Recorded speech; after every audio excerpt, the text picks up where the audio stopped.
amados hermanos, amigos, familia, qué gusto estar con ustedes en este hermoso día, aleluya, que Dios nos regala. Usted y yo amanecimos vivos. Bendito sea nuestro Dios. Te invito a que adoremos y le demos gracias a nuestro Dios. Creo que tenemos razones suficientes del por qué hacerlo, papito lindo. Te damos muchas gracias por este honor, por este privilegio que tú nos concedes de anunciar cada mañana tu misericordia. Así lo dice tu palabra en el Salmo 92. Dice: bueno es alabarte, oh Jehová, y cantar salmos a tu nombre, anunciar por la mañana tu misericordia y tu fidelidad cada noche. Así que mientras haya mañana, anunciaremos tu misericordia. Mientras haya noche, anunciaremos tu fidelidad. Gracias por este honor que tú nos has concedido. Estoy orando por cada persona que escuche estos devocionales, donde quiera que se encuentren, sean bendecidos ahora en el nombre de Jesús. Amén y amén. Gloria al Señor. Le damos la bienvenida a aquellos que ingresaron a los devocionales desde el corazón de Dios. Soy el pastor Fabio Castañeda, donde todos los días pues escucharás una palabra que estoy seguro que bendecirá mucho tu vida. Gloria al Señor. Muy bien, mis amados hermanos, continuamos con esta enseñanza extraordinaria que Dios nos ha regalado bajo el tema: el que no es conmigo, contra mí es. Mateo capítulo 12, versículo 30, dice la palabra del Señor. Solo voy a leer esa parte. Mateo 12:30 dice: el que no es conmigo, contra mí es, y el que conmigo no recoge, desparrama. Esta última porción del versículo 30 de Mateo capítulo 12 es donde el Señor da la respuesta para que nosotros entendamos que en la vida del reino, y esto nos tiene que quedar muy claro, no existe una posición de neutralidad. No existe, o sea, no existe, y nos tiene que quedar muy claro eso. O estamos con Dios o estamos con el enemigo. Eso fue lo que Jesús le dijo a aquellos quienes estaban acusándole por la liberación que Jesús había hecho en un hombre que estaba sordo y mudo. Entonces Jesús explica: es que los que no están conmigo, los que no trabajan a favor del reino, no están neutrales. O trabajan para conmigo, o están trabajando para el enemigo. No trabajan para el reino, terminan ahuyentando y esparciendo a la gente. Entonces, el día de ayer yo les mostré, mis amados hermanos, hablando de los dos reinos, de que hay quienes viven como ellos quieren, guiados por el espíritu de desobediencia, y hay otros que viven como Dios quiere que vivan, que entienden el principio que hemos sido creados por el Señor para buenas obras, como dice la palabra. Entonces, después de explicarle esta porción que leímos de Efesios capítulo 2 del 1 al 3 y también Efesios del 2 al 10, para mostrar las dos clases de reinos y las dos clases de personas que deciden cómo quieren vivir. Entonces, Jesús, después de que les explica el versículo 30, vamos a analizar cada uno de los versículos para ir extrayendo la riqueza de lo que sucedió en esta historia. Dentro de esta historia que nos habla Mateo capítulo 12, obviamente hay principios espirituales que vamos a profundizar un poco dentro de ellos. El versículo 22 dice: fue traído a él un endemoniado, ciego y mudo. Escuche esto: un endemoniado, ciego y mudo, y le sanó de tal manera que el ciego y mudo veía y hablaba. ¿Qué primer principio aprendemos en el versículo 22 de Mateo 12?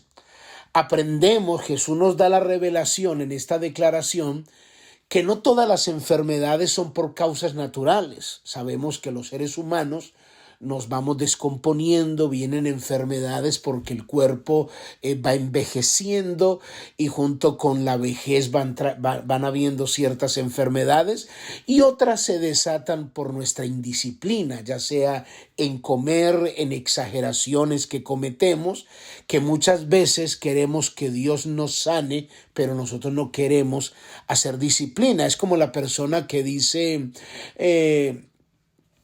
quiere que Dios haga lo que la persona no quiere hacer. Por ejemplo, alguien que tenga azúcar en la sangre, que tiene diabetes, que sabe que no puede comer mucho azúcar, pero está orando para que Dios lo sane. Señor, sáname, sáname, sáname. Está en un servicio, en un culto, pastor, quiero que ore por mí para que Dios me sane del azúcar, por favor. Ok, mi hermana, vamos a orar. Padre, oramos y comenzamos a reprender. Ok, terminó el servicio. Hermano, tenemos un cafecito con pancito allí después de que termine. Entonces la hermana que hacía poco estaba orando por sanidad va allá donde el que sirve el café, por favor me le echa 3 cucharadas de azúcar. Mi hermana, pero es que, no, échemele 3 cucharadas, o sea, como quien dice, Dios, haga lo que yo no quiero hacer. No, hay cosas que como uno va envejeciendo, como lo que yo digo, juventud acumulada. Yo no estoy diciendo viejo, vamos envejeciendo, pero yo siempre en una manera divertida digo, no, yo tengo juventud acumulada. Los que me han escuchado decir eso alguna vez. Entonces, hay enfermedades naturales normales, pero según este pasaje, hay enfermedades, obviamente, que vienen por causas espirituales. Porque aquí encontramos a una persona que la Biblia dice que estaba poseída y como resultado de esa posesión satánica fue la mudez y la ceguera. Ahora entiéndase, para que no me vaya a malinterpretar, no toda persona que es ciega o muda está endemoniada, para que usted no diga, el pastor Fabio Castañeda dijo en un devocional que todos los ciegos y todos los mudos están endemoniados. Bueno, corrijo, yo nunca dije eso. Estoy interpretando el pasaje de Mateo 12:22, que la Biblia dice que fue traído a él un endemoniado, una persona que estaba bajo la influencia satánica y como resultado de esa influencia entonces estaba ciego y mudo. Entonces hay enfermedades que vienen por causas no naturales, obviamente, por el pecado, porque el pecado causa muchas enfermedades, abre la puerta a Satanás, abre la puerta a los demonios. Y se lo muestro incluso bíblicamente desde el principio de la creación. ¿Cómo entró la muerte? ¿Por qué vino la maldición? ¿Por qué entró la muerte? ¿Qué es lo que dice Génesis?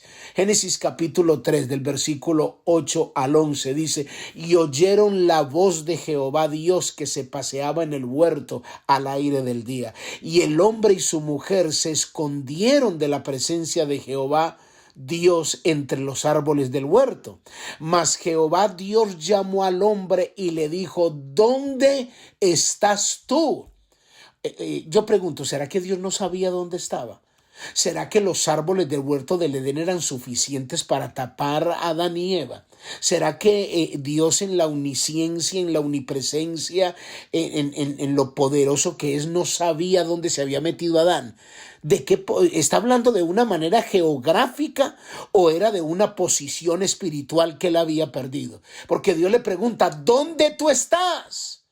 ¿Dónde? Y esta pregunta sigue vigente, porque hay personas que Dios les ha dado una posición de autoridad tanto al hombre como a la mujer y nosotros por causa del pecado las abandonamos. Entonces dice el versículo 10, y él respondió, oí tu voz en el huerto y tuve miedo. Pero antes no tenías miedo. ¿Cómo vino el miedo? ¿Cómo entró el miedo? Y dice, tuve miedo porque estaba desnudo y me escondí. Entonces, por causa de la desobediencia, no solo entró el miedo, dice, estaba desnudo y me escondí, las cosas que se hacen en secreto. Y luego dice el versículo 11, y Dios le dijo, ¿quién te enseñó que estabas desnudo? Y mira el pecado aquí.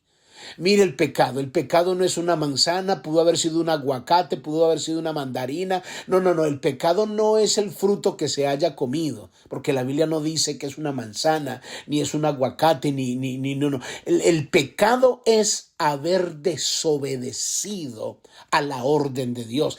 El versículo 11 dice: has comido del árbol que yo te mandé que no comieses.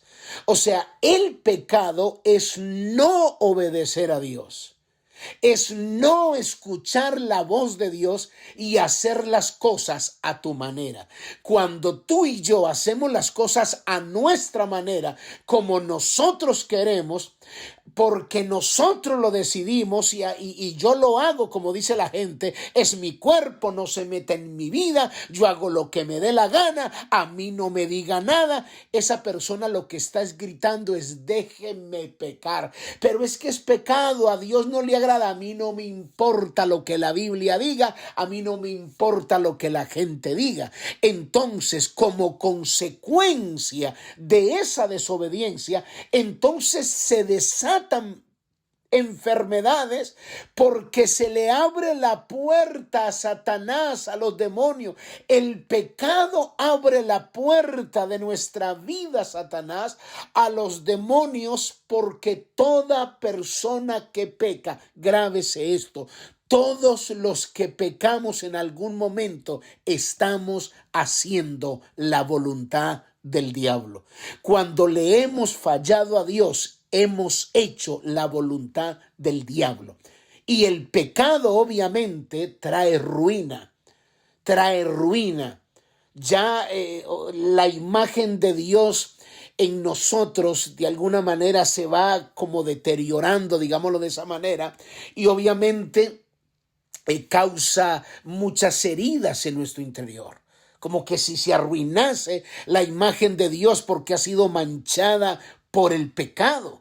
Entonces es necesario entender que muchas veces hay gente que vive en desobediencia, que peca delante de Dios y sabe que eso está desatando muchas enfermedades a nuestra vida. Entonces tenemos que asegurarnos, y yo le voy a mostrar un pasaje como un respaldo bíblico a lo que le estoy diciendo.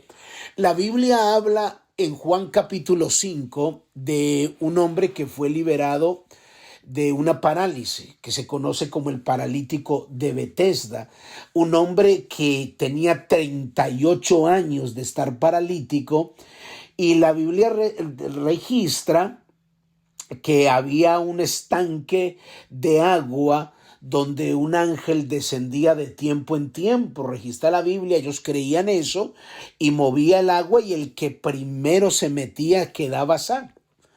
Y Jesús se acercó a ese estanque y había un hombre allí que tenía 38 años. La Biblia registra que cuando Jesús le vio ahí acostado y supo que llevaba tanto tiempo, Jesús se acerca y le pregunta: mira, ¿tú quieres ser sano? Entonces el enfermo le dice: Señor, pero no hay nadie quien me meta al estanque, porque cuando el agua se agita, entre tanto que yo voy, pues viene otro y se lanza primero que yo. Entonces Jesús le suelta la palabra de liberación y de sanidad, y Jesús le dice: levántate, toma tu lecho y anda. Y la Biblia registra que ese hombre se levantó. ¿Pero qué cree que pasó? Se levantaron los escribas y los fariseos y le dijeron, mire lo que dice Juan 5. Entonces los judíos dijeron a aquel hombre, Juan 5:10. Entonces los judíos dijeron a aquel hombre que había sido sanado: es día de reposo, no te es lícito llevar tu lecho. Y él respondió: el que me sanó es el mismo que me dijo: toma tu lecho y anda. Entonces le preguntaron: ¿quién es el que te dijo toma tu lecho y anda? El que había sido sanado no sabía quién fuese, porque Jesús se había apartado de la gente que estaba en aquel lugar. Después le halló Jesús en el templo, y mire lo que le dijo. Le halló Jesús en el templo y le dijo: mira, has sido sanado, no peques más para que no te venga alguna cosa peor. Como quien dice, el pecado desata mayores enfermedades que la que tuviste. Mañana hablamos un poco más acerca de esto. Padre, yo te doy gracias por tu palabra. En el nombre de Jesús. Amén. Y amén. Muy bien, mis amados hermanos, amigos, familia. Cuídense mucho. Bendiciones. Bye bye.